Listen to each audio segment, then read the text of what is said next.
Hello friends, जैसा हम लोगों ने पिछले वीडियो में बात की थी कि जो मैनेजमेंट है वो एक आर्ट है या फिर एक साइंस है। तो पहले हम लोगों ने ये समझा था कि आर्ट होती क्या है, साइंस होती क्या है।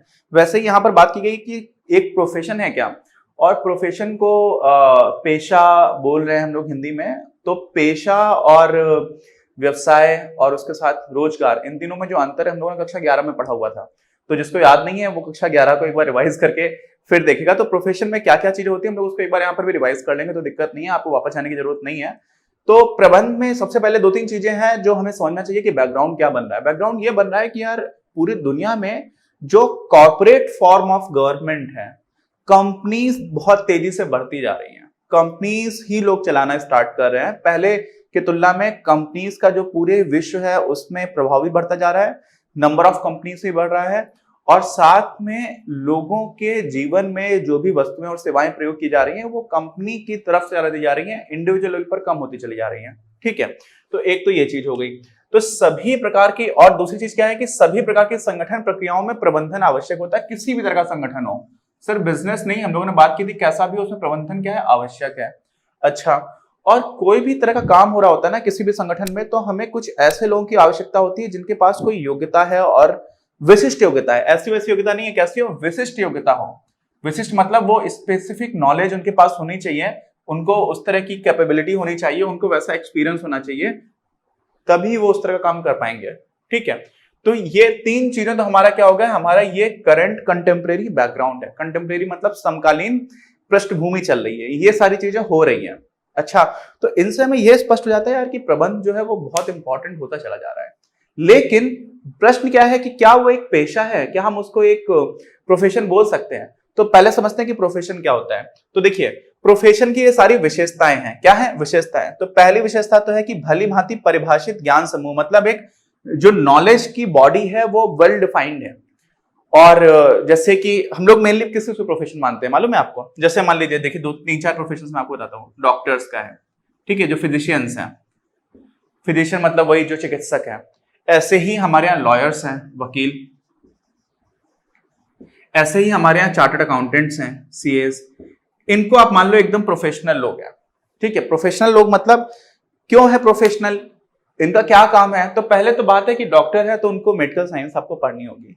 लॉयर बनना है तो आपको निश्चित रूप से कानून पढ़ना पड़ेगा। आपको सीए बनना है तो निश्चित रूप से आपको कॉमर्स के सब्जेक्ट्स पढ़ने पड़ेंगे जो कि आप पढ़ रहे हैं। और उसमें सिर्फ सब्जेक्ट्स पढ़ने की बात नहीं होती है, इसके बाद आपको वो चीज मिल रही है उसके लिए आपको एग्जामिनेशन देना होता है, एक सर्टिफिकेशन की जरूरत पड़ती है, जिसकी हम लोग अभी बात करेंगे। दूसरी चीज क्या है इसमें दे रखा है कि अवरोधित प्रवेश होता है, मतलब सारे लोग जिसका नहीं मुंह उठा करके चले आया और वो डॉक्टर बन गया, ऐसा नहीं होता है। काफी डिफिकल्ट एग्जामिनेशन रहता है, एंट्रेंस एग्जाम देना पड़ता है। उसके बाद से जैसे सीए के लिए भी आपको क्या होता है कि Indian institute of chartered accountant of India है जो एक एग्जामिनेशन कंडक्ट कराता है 3 लेवल्स में, वो तीनों क्वालिफाई हो जाते हैं, उसके बाद से आपको सर्टिफिकेट मिलता है। तो यहाँ पर क्या होता है कि अवरोधित प्रवेश है, परीक्षा होगी या फिर कोई शैक्षणिक योग्यता होनी चाहिए। जैसे मेडिकल में भी हम लोग को बोला जाता है कि बहुत सारे डॉक्टर्स ऐसे जो अच्छे से पढ़ाई करके किए बिना डॉक्टर बन गए, और अब तो हो सकता है क्योंकि उनका काम तो सीधे सीधे लोगों की जान से संबंधित होता है, तो कोई खराब डॉक्टर है तो लोगों को मार भी सकता है। तो ऐसा बोला जा रहा है कई लोगों की तरफ से कि डॉक्टर्स के लिए भी एक इस तरह का सर्टिफिकेशन एग्जामिनेशन होना चाहिए। आपने पढ़ाई कर ली उसके बाद, लेकिन डॉक्टर्स ऐसा बोलते हैं कि इंडिया में नंबर ऑफ सीट्स वैसे ही बहुत कम है, तो डॉक्टर्स के लिए अच्छे इंस्टीट्यूट्स में एडमिशन पहले से ही बहुत मुश्किल होता है। जो बहुत ही मेरिटोरियस लोग हैं, बहुत मेहनत करने वाले लोग हैं, उन्हीं को मिल रहा है, तो उसमें भी आप फिर क्यों आगे का काम ऐसा डिफिकल्ट बना रहे हो? तो खैर जो भी है, मतलब कुल मिलाकर के आपको ये समझना चाहिए, या तो शैक्षणिक योग्यता हो या फिर उनको कोई आप परीक्षा पास करनी पड़ेगी, उसके बाद ही हम उनको बोल सकते हैं कि हाँ ये एक प्रोफेशन के मेंबर हो गया। ऐसे ही क्या होती है, उनकी एक अपनी प्रोफेशनल एसोसिएशन होती है, एक पेशागत परिषद होती है। ठीक, जैसे लॉयर्स के लिए होती है बार काउंसिल ऑफ इंडिया, यहाँ पर तो मैंने बता दिया institute of chartered accountants of India है। ऐसे अपने डॉक्टर्स को अलग अलग तरह के एसोसिएशन बना करके चलते हैं। इंडियन मेडिकल काउंसिल एसोसिएशन भी है, या Indian medical council of India. But उनमें कई जगह पर क्या हो रहा होता है कि कई जगह से सर्टिफिकेट मिलता है, कई जगह से नहीं मिल रहा होता है। बट आमतौर पर जो भी प्रोफेशन है उनमें इन सारी जो आपकी प्रोफेशनल एसोसिएशन है उसका सदस्य आपको बनना ही पड़ता है, वो वैधानिक अनिवार्यता है, लीगल रिक्वायरमेंट है, समझ रहे हैं? तो ऐसा होता है। और ये करते क्या, परिषद प्रवेश का नियमन भी करती है कि कौन कौन से लोग मेंबर बन सकते हैं। एग्जाम्स कंडक्ट कराने का काम भी होता है, जैसे आईसीएआई कराती है, प्रमाण पत्र देती है, आचार संहिता मतलब होता है कोड ऑफ कंडक्ट की लोग किस किस तरह का पालन करेंगे, नियम क्या होंगे, ये सारी चीजें हमारी जो बॉडी होती है प्रोफेशनल वो डिसाइड करती है। कब? जो हम किसी प्रोफेशन की बात कर रहे हैं। तो अभी मैनेजमेंट की बात नहीं कर रहे हैं, हम इन जनरल प्रोफेशन की विशेषताओं को देख रहे हैं, ठीक है। ऐसे ही नैतिक आचार संहिता होती है, जब भी कोई अपना सदस्य बन जाता है किसी भी प्रोफेशनल का, तो उसके बाद से जैसे डॉक्टर्स होते हैं तो हिपोक्रेटिक ओथ लेते हैं, हिपोक्रेटिक ओथ में ऐसे करके हाथ रख लेते हैं, एक हाथ ऐसे उठा लेते हैं और उसके बाद से अपनी एक शपथ लेते हैं कि मैं अपने जो भी उनके वो क्या बोलते हैं, ग्राहक बोल सकते हैं, ग्राहक तो वैसे नहीं बोलना चाहिए, जो मरीज हैं डॉक्टर्स के लिए, उनका बहुत अच्छे से अपनी पूरी क्षमता के साथ सेवा करने की कोशिश करेंगे और उनके जो भी हिस्टोरिकली जिन जिन लोगों ने अच्छा काम किया हुआ है मेडिकल साइंसेस में, उन सारे लोगों के काम को आगे बढ़ाने की कोशिश करेंगे। इस तरह की बात होती है। ऐसे ही लॉयर्स का भी रहता है कि हम भी अपने क्लाइंट के प्रति पूरी निष्ठा के साथ, प्रतिबद्धता के साथ काम करेंगे। तो ये सारी चीजें आ जाती हैं। ये इसी को हम लोग सेवा उद्देश्य में भी इंक्लूड कर लेते हैं कि आपका जो प्रोफेशन है उसमें क्या सेवा करने का उद्देश्य है। डॉक्टर का भी सेवा करने का उद्देश्य है, लॉयर का भी, वकील का भी है और चार्टर्ड अकाउंटेंट्स का भी है। तो वो अपने अपने कार्य क्षेत्र के हिसाब से किस तरह की सेवा होगी, ये सारी चीजें मिलकर के आ जाती है। तो जब ये सारी चीजें होती है तो हम बोल देते हैं उसको कि ये वो प्रोफेशन हो गया। क्या बोल देते हैं? कि प्रोफेशन हो गया। अच्छा, अब ये समझिए कि क्या प्रबंध या मैनेजमेंट प्रोफेशन है? तो मैंने बताया कि बैकग्राउंड तो देखो यार कि प्रबंध जो है वो ओवरऑल धीरे धीरे इंपॉर्टेंट होता चला जा रहा है। कॉर्पोरेट फॉर्म का महत्व क्या था? कॉर्पोरेट फॉर्म का महत्व ये था कि जब मैं अकेला दुकानदार हूं तो मैंने कुछ नुकसान किया तो फिर मुझे पूरा पैसा देना पड़ेगा, है ना। लिमिटेड लायबिलिटी की कॉन्सेप्ट नहीं होता है वहां पर, कॉर्पोरेट में लिमिटेड लायबिलिटी होती है। साथ में जो यहाँ मैनेजमेंट के दृष्टिकोण से बहुत इंपॉर्टेंट चीज है वो होती है कि ओनरशिप किसी और के पास हो सकती है, मालिक कोई और हो सकता है, लेकिन उसको काम काज उसका देखने वाला, उसका प्रबंधन करने वाले लोग कुछ और ही हो सकते हैं। जितनी भी बड़ी कंपनीज उनमें ऐसा ही होता है नॉर्मली। माइक्रोसॉफ्ट में अभी सत्या नडेला साहब जो है एक भारतीय मूल के अमेरिकी है जो चीफ एग्जीक्यूटिव ऑफिसर है, तो मैनेज करने वाली टीम में सबसे ऊपर वो बैठे हुए हैं, लेकिन वो पूरी तरह से मालिक नहीं कंपनी है। कंपनी के मालिक तो और लोग हैं, हो सकता है उनके पास भी कुछ शेयर्स हो तो थोड़े परसेंटेज के मालिक वो भी हो, लेकिन होता क्या है कि मालिक और जो प्रबंधक लोग होते हैं उनमें अंतर हो जाता है। तो यहां से भी समझ में आ जाता है कि प्रबंधकों में क्यों अंतर हो जा रहा है, क्योंकि यहां पर ये रियलाइज किया जा रहा है कि प्रबंध करना एक स्पेशल तरह का स्किल है, एक स्पेशल तरह की रिक्वायरमेंट है। अगर वो चीज इतनी छोटी होती तो जो मालिक वही कर लेता, अकेले दुकानदार तो वही करता ही है, लेकिन जैसे जैसे कंपनी बड़ी होती आती है ना, कई लोग आते चले जाते हैं और संगठन बन जाता है, और संगठन में प्रबंधन की आवश्यकता और ज्यादा होती है। और प्रबंधन आसान चीज होती तो भी मालिक कर लेते हैं, आसान भी नहीं है और उसकी आवश्यकता भी है। इसलिए नॉर्मली क्या हो जाता है कि मैनेजमेंट को बहुत महत्व मिलने लग जाता है। तो मैनेजमेंट क्या अब एक पेशा है? तुम लोगों ने पेशा की जो भी थी एक प्रोफेशन की जो खासियत थी उनको देख लिया। तो पहला तो देखो कि भली भांति परिभाषित ज्ञान समूह है वो हमें मैनेजमेंट में भी मिलता है ना। और पूरे विश्व में एक संकाय समझते हैं, मतलब एक स्ट्रीम की तरह विकसित होता जा रहा है प्रबंधन। लोग पढ़ते हैं, काम करते हैं। इंडिया में इंस्टीट्यूट्स हैं, बहुत अच्छे इंस्टीट्यूट्स माने आते हैं। एक है इंडियन स्कूल ऑफ बिजनेस है, वो प्राइवेटली ओन बोल सकते हैं, बाकी गवर्नमेंट के हैं। इंडियन इंस्टीट्यूट्स ऑफ मैनेजमेंट हैं बहुत सारे, एबीसी बोला जाता है, अहमदाबाद, बैंगलोर, कोलकाता, इनको अच्छा माना जाता है। फिर लखनऊ है, इंदौर है, कोझिकोड है, उदयपुर में भी है, कई आईआईएम्स खुल गए हैं अभी तो। लेकिन वो करते क्या है, वो मुख्य रूप से आप लोगों को मैनेजमेंट ही सिखा रहे हैं। तो हो क्या रहा है कि कुछ संस्थान सिर्फ प्रबंध की शिक्षा के लिए ही खोले गए हैं। तो यहां पर क्या हो रहा था, यहां पर भी ऐसा हो रहा था कि अगर आपको ये काम करना है तो आपको उसी तरह की शिक्षा मिल रही होगी। यहां पर भी हमें वैसी चीजें दिख रही हैं, है ना। ज्ञान का व्यवस्थित समूह है, यहां पर भी है, उधर भी है, तो ये तो सिमिलैरिटीज हो गई, समानताएं हो गई। ऐसे ही इनकी एक अपनी एक बॉडी भी होती है, ऑल इंडिया मैनेजमेंट एसोसिएशन नाम की, AIMA नाम की एक इनकी प्रोफेशनल बॉडी भी है। यहां पर भी थी। यहां पर कौन कौन सी प्रोफेशनल बॉडीज होती हैं? जैसे लॉयर्स होते तो उनके बार काउंसिल ऑफ इंडिया होती है।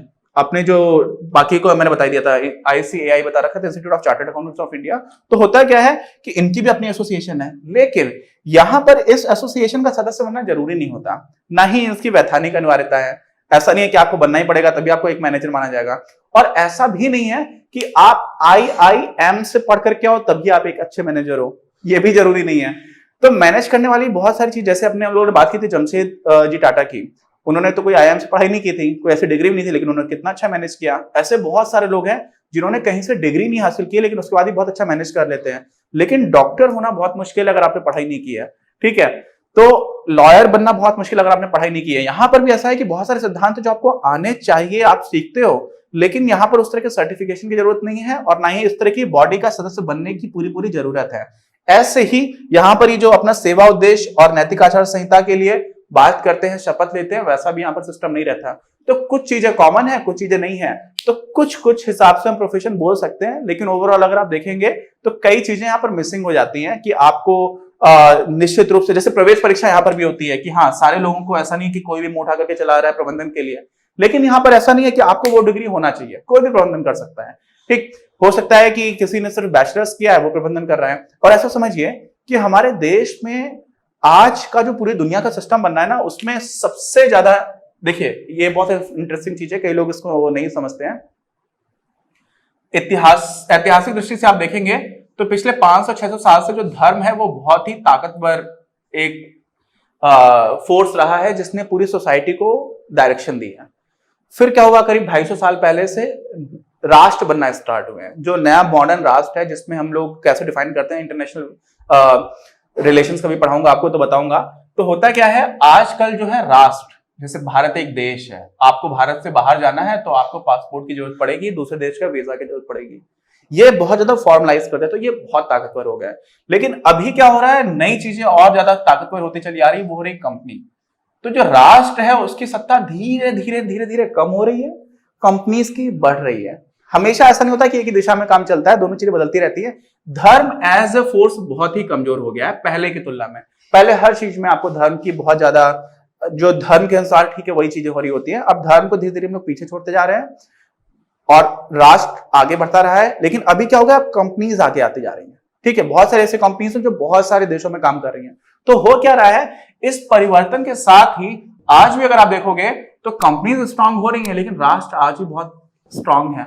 और हमारे देश में जो भी लोकतंत्र है वहां पर उस राष्ट्र को मैनेज करने का काम सबसे ज्यादा लोग कौन कर रहे होते हैं, जो भी हमारे मिनिस्टर्स होते हैं। और मंत्रियों के लिए क्या कोई शैक्षणिक योग्यता अनिवार्य है? नहीं है। बहुत सारे ऐसे मंत्री हैं जिनकी शैक्षणिक योग्यता बहुत कम है। तो बात ये निकल करके आती है कि आप, और कई, ऐसा भी नहीं है कि उनमें से कई लोग अच्छा प्रबंधक नहीं है, वो लोग मंत्री बनने के लिए आप लोग कितनी भी राजनेताओं को गाली दे लो, है ना, लेकिन उन लोगों का प्रबंधन बहुत अच्छा होता है, बहुत सारी चीजें मैनेज कर रहे होते हैं, उनको इधर भी जाकर के भाषण देना है, वो काम भी करना है, 50 तरह के काम करने हैं, तो प्रबंधन तो बहुत अच्छा कर रहे होते हैं वो लोग, है ना। तो यहाँ पर भी समझ में आता है कि इस तरह की जो शैक्षणिक योग्यता होना अनिवार्यता नहीं है। तो ऐसे ऐसे हम लोग बोल सकते हैं कि हाँ कई चीजें हैं जो पेशे वाली नहीं है प्रबंधन में, इसलिए पूरी तरह से पेशा बोलना ठीक नहीं है। तो अब हम लोग इसी चैप्टर को आगे की बात करेंगे। एक छोटा सा एक साइड में अलग तरह का एलिमेंट था, इसको हमने डिस्कस कर लिया है। और अगर चैनल सब्सक्राइब नहीं किया तो प्लीज सब्सक्राइब कर लो यार, आप लोगों के लिए काम हो रहा है ना। और बाकी लोगों के साथ शेयर भी करिए, लाइक करिए, और कोई डाउट है तो प्लीज कमेंट बॉक्स में लिख करके बताइए। मिलते हैं हम लोग अपने अगले वीडियो में। अपनी क्लास का उद्देश्य आप सभी के लिए आप ही की भाषा में गुणवत्तापूर्ण शिक्षा उपलब्ध कराना है। कक्षा 12 तक के सभी प्रमुख विषयों पर हम वीडियोस बना रहे हैं और कुछ विषयों पर वीडियोस आपके अपने चैनल अपनी क्लास की ही अन्य प्लेलिस्ट पर अपलोड भी हो चुके हैं। ज्ञान के प्रकाश से देश को सशक्त बनाने के हमारे इस प्रयास में इस चैनल को सब्सक्राइब करके और लोगों के साथ शेयर करके अपना बहुमूल्य योगदान जरूर दें। पढ़ेगा इंडिया तो बढ़ेगा इंडिया।